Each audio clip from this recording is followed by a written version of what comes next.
Assalamualaikum warahmatullahi wabarakatuh. Baik, di sini saya sebagai moderator dari kelompok 3 mata kuliah Manajemen Pemasaran. Di sini saya akan memandu jalannya presentasi pada kali ini. Baik, pertama-tama kita perkenalkan anggota. Baik, di sini kelompok 3 ada 4 anggota. Yang pertama Feni Dwi Wulandari, yang kedua Nabila Al-Madani, yang ketiga saya sendiri Muhammad Anang Qasim, dan yang terakhir Robiatul Adawiyah. Baik, agar tidak memakan waktu lama, di sini saya akan langsung memberikan kepada Mbak Feni sebagai pemateri pertama. Kepada Mbak Feni, dipersilahkan.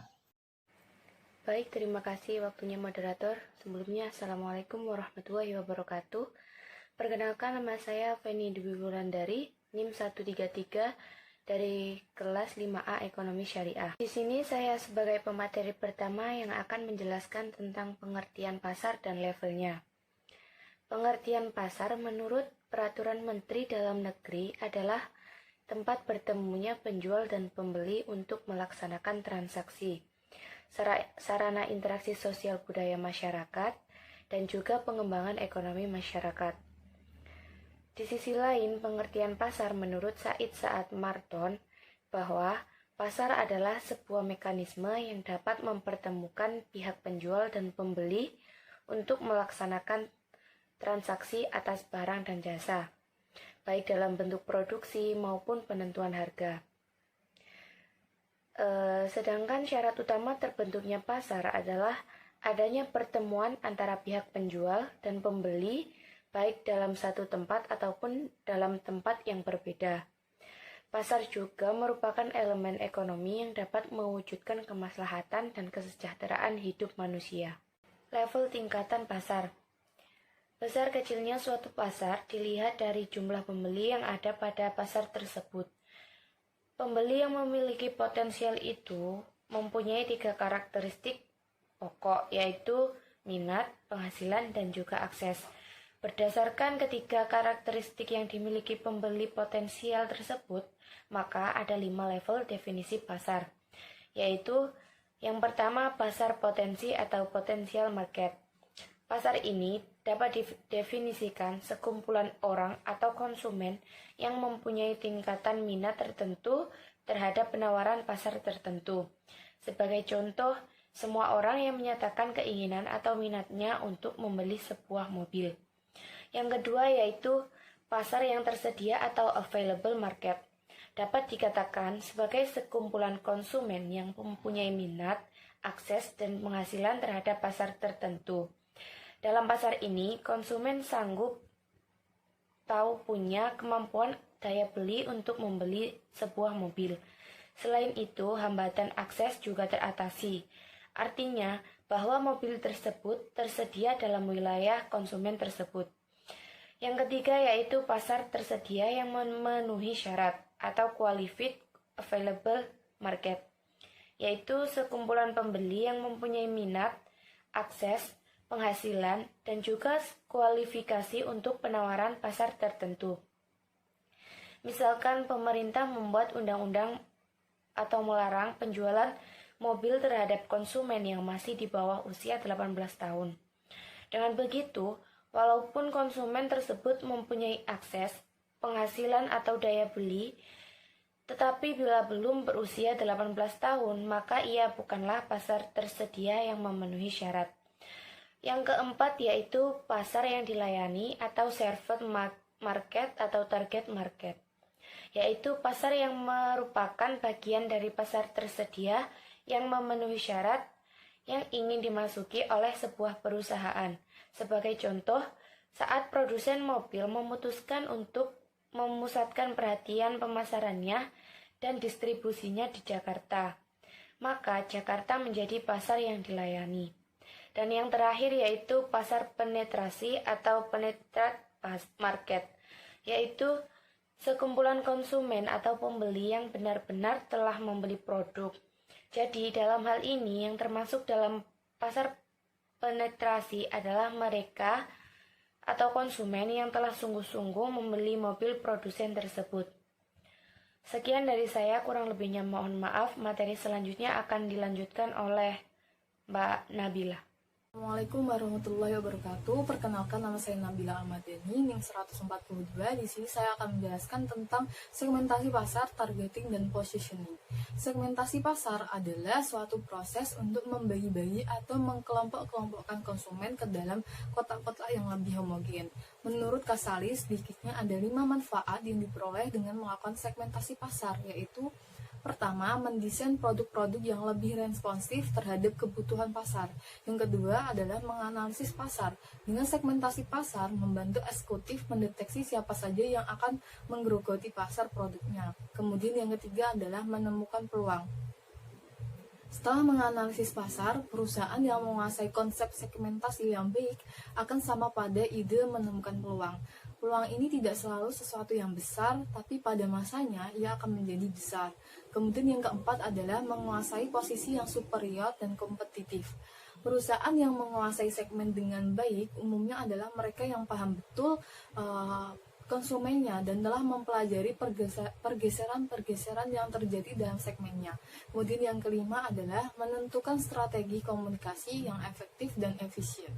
Menurut Kotler dan Armstrong, terdapat 4 variabel utama yang mungkin dipergunakan dalam mensegmentasi pasar konsumen, yaitu pertama adalah segmentasi geografik. Segmentasi geografik membagi pasar menjadi beberapa unit secara geografik seperti negara, regional, negara bagian, kota, atau kompleks perumahan. Kemudian yang kedua adalah segmentasi demografik. Segmentasi demografik membagi pasar menjadi kelompok berdasarkan pada variabel seperti umur, jenis kelamin, besar keluarga, siklus kehidupan keluarga, pendapatan, pekerjaan, agama, ras, dan sebagainya. Kemudian yang ketiga adalah segmentasi psikografik. Segmentasi psikografik membagi pembeli menjadi kelompok berbeda berdasarkan pada karakteristik sosial, gaya hidup, atau kepribadian. Kemudian yang keempat adalah segmentasi tingkah laku. Segmentasi tingkah laku mengkelompokkan pembeli berdasarkan pada pengetahuan, sikap, penggunaan, atau reaksi mereka terhadap satu produk. Kemudian definisi targeting menurut Keegan dan Green adalah proses pengevaluasian segmentasi dan pemfokusan strategi pemasaran pada sebuah negara, provinsi, atau sekelompok orang yang memiliki potensi untuk memberikan respon. Ada 4 faktor yang perlu diperhatikan sebelum menetapkan target pasar, yaitu pertama adalah ukuran segmen. Perkiraan besarnya ukuran segmen yang akan dituju merupakan faktor penting untuk memutuskan apakah segmen pasar tersebut cukup berharga untuk ditindaklanjuti atau tidak. Kemudian yang kedua adalah biaya yang harus dikeluarkan untuk mencapai segmen tersebut. Suatu segmen yang tidak cocok dengan kegiatan pemasaran perusahaan seharusnya itu tidak perlu dikejar. Kemudian yang ketiga adalah kesesuaian dengan tujuan dan sumber-sumber atau kemampuan perusahaan. Target yang dituju haruslah sesuai dengan tujuan dan sumber-sumber atau kemampuan yang dimiliki oleh perusahaan sendiri. Kemudian yang keempat adalah posisi persaingan. Suatu segmen yang mungkin mempunyai ukuran dan pertumbuhan yang baik tetapi mempunyai potensi lemah dalam hal laba. Lebih sedikit persaingan, lebih atraktif atau menariklah segmen tersebut untuk dimasuki. Kemudian adalah positioning. Positioning itu penempatan produk atau positioning, mencakup kegiatan merumuskan penempatan produk dalam persaingan dan menetapkan bauran pemasaran yang lebih terperinci. Pada hakikatnya, penempatan produk adalah tindakan merancang produk dan bauran pemasaran agar tercipta kesan tertentu di ingatan konsumen. Kotler menjelaskan beberapa cara produk positioning yang dapat dilakukan pemasar dalam memasarkan produk kepada konsumen yang dituju. Antara lain, pertama adalah penentuan posisi menurut atribut. Ini terjadi bila suatu perusahaan memposisikan dengan menonjolkan atribut produk yang lebih unggul dibandingkan pesaingnya, seperti ukuran, lama keberadaannya, dan seterusnya. Kemudian yang kedua adalah penentuan posisi menurut manfaat. Dalam pengertian ini, produk itu diposisikan sebagai pemimpin dalam suatu manfaat tertentu. Kemudian yang ketiga adalah penentuan posisi menurut penggunaan atau penerapan. Seperangkat nilai-nilai penggunaan atau penerapan inilah yang digunakan sebagai unsur yang ditonjolkan dibandingkan pesaingnya. Kemudian yang keempat adalah penentuan posisi menurut pemakai. Ini berarti memposisikan produk sebagai yang terbaik untuk sejumlah kelompok pemakai. Dengan kata lain, sasaran lebih ditujukan pada sebuah atau lebih ke komunitas. Kemudian yang kelima adalah penentuan posisi menurut pesaing. Di sini produk secara keseluruhan menonjolkan nama mereknya secara utuh dan diposisikan lebih baik daripada pesaingnya. Misalnya, Lion Country Safari dapat beriklan memiliki lebih banyak macam binatang jika dibandingkan dengan Japanese Deer Park. Kemudian yang keenam adalah penentuan posisi harga dan kualitas. Di sini produk diposisikan sebagai menawarkan nilai yang paling terbaik. Baik, sekian dari penjelasan dari saya. Terima kasih. Wassalamualaikum warahmatullahi wabarakatuh. Baik, di sini saya sebagai pemateri ketiga, di sini saya akan menjelaskan tentang strategi cakupan pasar dan geografi pasar. Jadi, untuk menentukan strategi pasar, perusahaan juga perlu melihat lingkup atau cakupan dan pasar yang dapat dilayani. Strategi tersebut dikenal dengan istilah strategi cakupan pasar. Nah, berikut ini ada 3 jenis strategi pasar. Yang pertama yaitu strategi pasar tunggal. Pada strategi pasar tunggal biasanya dijalankan oleh bisnis yang baru atau kecil. Setiap perusahaan yang masuk dalam perusahaan tunggal tentu saja memiliki alasan masing-masing. Alasan yang sering dipakai adalah karena bisnis memiliki keterbatasan sumber daya. Sehingga untuk mencapai posisi yang kuat, maka perusahaan memutuskan untuk masuk dalam pasar tunggal. Dan tujuan dari strategi pasar tunggal ini adalah yaitu mencari segmen pasar yang masih diabaikan dan kurang dilayani. Kemudian perusahaan akan berusaha mencakup kebutuhan yang ada di pasar tersebut. Sehingga perusahaan dapat mencapai keuntungan yang besar dan pengeluaran biaya rendah. Apabila berhasil, perusahaan akan mendapatkan reputasi yang baik di mata masyarakat. Namun bukan berarti mudah untuk masuk dalam pasar tunggal. Strategi pasar tunggal juga memiliki resiko apabila lingkungan berubah, terlebih jika selera pasar yang ada berubah. Jika selera pasar berubah, maka permintaan akan produk mengalami penurunan, dan jika terjadi terus-menerus, maka keuntungan perusahaan menjadi terganggu. Selain itu, masalah lain juga akan muncul saat usaha bisnis bisnis Anda menjadi sangat menguntungkan. Saat keuntungan meningkat, maka pesaing akan banyak yang masuk dalam pasar Anda dan mengakibatkan profitabilitas perusahaan Anda turun, sehingga untuk menerapkan strategi pasar tunggal Anda harus memenuhi persyaratan berikut ini. Yang pertama yaitu berkomitmen untuk memberikan pelayanan yang terbaik dalam berbagai macam keadaan. Yang kedua yaitu menghindari persaingan dengan perusahaan besar dan mapan. Hal ini disebabkan karena perusahaan yang sudah mapan pasti memiliki banyak konsumen yang tetap. Selain itu, produk mereka juga sudah lebih dahulu dikenal. Strategi yang kedua yaitu strategi multipasar. Seperti namanya, multipasar, maka strategi ini akan beroperasi tidak hanya dalam satu pasar saja, kan tetapi dalam beberapa pasar atau segmen sekaligus. Tujuan dari strategi multipasar ini adalah untuk mengurangi risiko dan mendiversifikasi pasar, sehingga perusahaan tidak bergantung hanya pada satu pasar saja. Dengan begitu, jika terdapat risiko atau masalah dalam suatu segmen, operasional perusahaan tidak akan terganggu. Jika Anda ingin menggunakan strategi ini, sebaiknya Anda menjual produk-produk yang berbeda dengan segmen pasar yang berbeda pula. Sementara untuk kegiatan distribusinya, Anda dapat mendistribusikan produk yang sama dalam segmen pasar yang berbeda. Sama dengan strategi pasar tunggal, untuk menjalankan strategi multipasar yang juga terdapat syarat yang harus dipenuhi. Yang pertama yaitu memilih dan mempertimbangkan dengan teliti, matang, dan hati-hati segmen-segmen pasar mana yang akan dilayani. Yang kedua, menghindari konfrontasi dengan perusahaan yang melayani setiap segmen pasar. Selanjutnya, strategi pasar yang ketiga, strategi pasar keseluruhan. Cakupan strategi pasar keseluruhan lebih besar dari strategi multipasar. Strategi pasar keseluruhan dilakukan dengan cara melayani setiap spektrum pasar dengan menjual produk-produk yang terdiferensiasi kepada segmen-segmen yang berbeda. Adapun tujuannya adalah untuk memenangkan persaingan dari produk-produk yang sudah ada di pasar. Oleh karena itu, strategi ini banyak dipakai oleh perusahaan-perusahaan yang berskala besar. Untuk menerapkan strategi ini, Anda perlu memperhatikan beberapa berikut ini. Yang pertama yaitu perusahaan melakukan kombinasi yang berbeda terhadap produk, promosi, harga, dan strategi distribusi pada segmen-segmen pasar yang berlainan. Yang kedua, manajemen memiliki komitmen yang kuat agar dapat melayani semua pasar. Yang ketiga, perusahaan harus memiliki keuangan yang kuat. Nah, dan selanjutnya yaitu pada geografi pasar. Pada strategi geografi pasar ini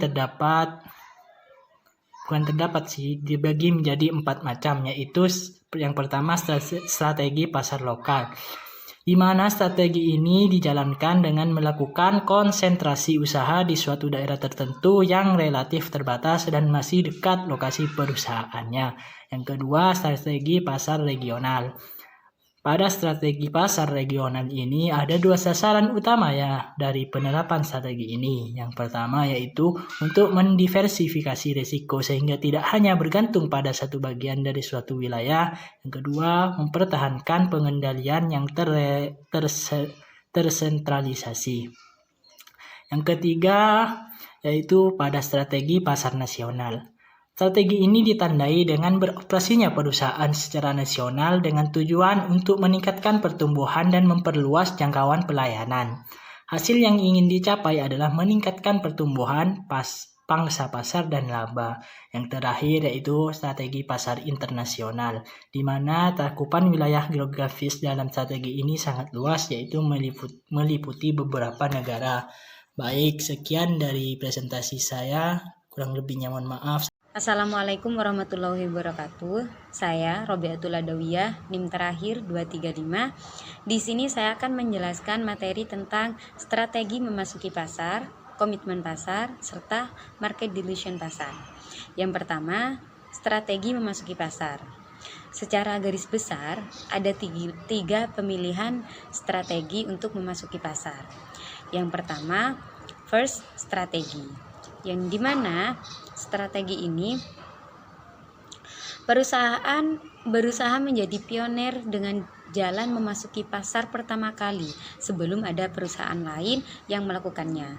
Tujuannya untuk meraih keunggulan dan kepemimpinan dalam persaingan, sehingga para pesaing sukar untuk menyamai perusahaan tersebut. Keunggulan dari strategi ini ialah berupa kesempatan menjadi pemimpin pasar dan memperoleh pangsa pasar yang cukup besar. Namun juga berisiko membutuhkan investasi yang sangat besar dan resiko kegagalan yang juga besar. Yang kedua ada early entry strategi, yaitu strategi yang dilakukan dengan memasuki pasar setelah pelopor pasar. Jadi ketika sudah ada pelopor di suatu pasar, maka perusahaan tersebut segera menyusul pelopor tersebut. Namun ada persyaratan yang harus dipenuhi. Yang pertama, perlu strategi pemasaran yang superior. Yang kedua, dibutuhkan sumber daya yang besar. Dan yang ketiga, komitmen yang kuat untuk menantang market leadernya. Yang ketiga adalah guard market entry strategi, yaitu suatu strategi yang merupakan strategi memasuki pasar dalam tahap pertumbuhan akhir atau dalam tahap kedewasaan. Ada 2 model strategi yang biasa digunakan. Yang pertama, imitator, yang kedua, initiator. Imitator ialah memasuki pasar dengan menjual produk tiruan atau imitasi. Tujuannya adalah untuk menjangkau bagian dari pasar yang tidak memiliki kesetiaan terhadap merek tertentu. Yang kedua, initiator, yaitu memasuki pasar dengan strategi pemasaran non-konvensional dengan menanyakan kondisi status quo dan setelah mengembangkan berbagai pemikiran inovatif lalu memasuki pasar dengan produk baru. Ada strategi komitmen pasar. Nah, penggunaan strategi ini menuntut perusahaan untuk memusatkan perhatian dan komitmennya pada pasar-pasar tertentu dengan pilihan 3 strategi. Yang pertama, strong commitment strategi. Strategi ini berusaha untuk mengatasi tantangan secara agresif dengan melaksanakan strategi yang berbeda dalam satu produk, yaitu dalam harga, promosi, dan distribusinya. Tujuannya adalah untuk mempertahankan posisi dengan segenap kemampuan yang dimiliki. Strategi ini efektif jika syarat-syaratnya dipenuhi. Yang pertama, perusahaan mampu beroperasi secara optimal dengan merealisasikan skala ekonomis dengan promosi, distribusi, dan pemanufakturan. Yang kedua, tidak cepat puas. Yang ketiga, memiliki sumber daya yang memadai. Dan yang keempat, keinginan dan kemampuan untuk mengambil resiko. Yang kedua ada afraid commitment strategi, yaitu syaratnya harus dipenuhi bahwa perusahaan harus sanggup mengupayakan agar pelanggan tetap puas dan senang apabila mereka tidak mudah dirayu agar beralih ke pesaing. Nah, yang ketiga ada strategi light commitment strategi, di mana perusahaan hanya akan memiliki komitmen kecil terhadap pasar, yaitu disebabkan karena pasar yang bersangkutan bersifat stagnan dan potensinya terbatas, sehingga dimasuki oleh beberapa perusahaan yang besar atau karena juga faktor lainnya. Kadangkala suatu perusahaan memiliki pasar yang hanya diperhatikan secara asal-asalan. Yang terakhir ada market dilution pasar. Nah, strategi market dilution pasar ini mempunyai 4 strategi. Yang pertama, strategi demarketing, di mana strategi demarketing ini adalah kebalikan dari strategi pemasaran. Kalau strategi pemasaran bertujuan untuk menarik pelanggan sebanyak mungkin. Nah, kalau di strategi demarketing ini bagaimana berupaya untuk mengurangi minat para pelanggan pada umumnya. Nah, tujuannya untuk mempertahankan goodwill pelanggan selama periode dalam permintaan pelanggan yang tidak terpenuhi semua. Yang kedua adalah pruning of marginal strategy, di mana syarat utama agar melaksanakan strategi adalah adanya keinginan untuk mengubah status quo dan beralih ke pasar yang sedang berkembang. Hasil yang diharapkan dari strategi ini adalah pertumbuhan jangka panjang dan peningkatan return on investment. Misalnya, suatu penerbit menerbitkan buku teknologi, komputer, ekonomi, filsafat, dan lainnya. Nah, setelah dipantau, ternyata peminat dari buku filsafat itu sedikit dan tidak menguntungkan. Maka, kalau kita menggunakan strategi pruning ini, perusahaan harus meninggalkan buku filsafat dan memfokuskan untuk buku yang lainnya. Yang ketiga ada key market strategy atau harvesting strategy. Faktor-faktor yang diperlukan agar strategi ini efektif adalah fokus dan kuat serta disesuaikan dengan perbedaan lingkungan. Yang kedua ada reputasi dan kualitas yang tinggi. Yang ketiga ada harga yang relatif murah. Dan yang keempat biaya total yang rendah, sehingga memungkinkan penawaran produk berkualitas tinggi dengan harga murah dan tetap memberikan laba yang besar. Yang keempat atau yang terakhir ini adalah harvesting strategi.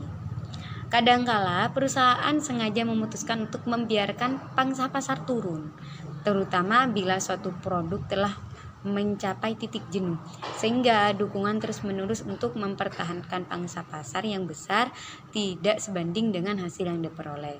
Tujuannya untuk menghasilkan aliran kas yang bertambah, untuk meningkatkan laba jangka pendek, dan untuk menghindari tindakan anti-retrus. Nah, sekian dari saya, dan selanjutnya kembalikan ke moderator.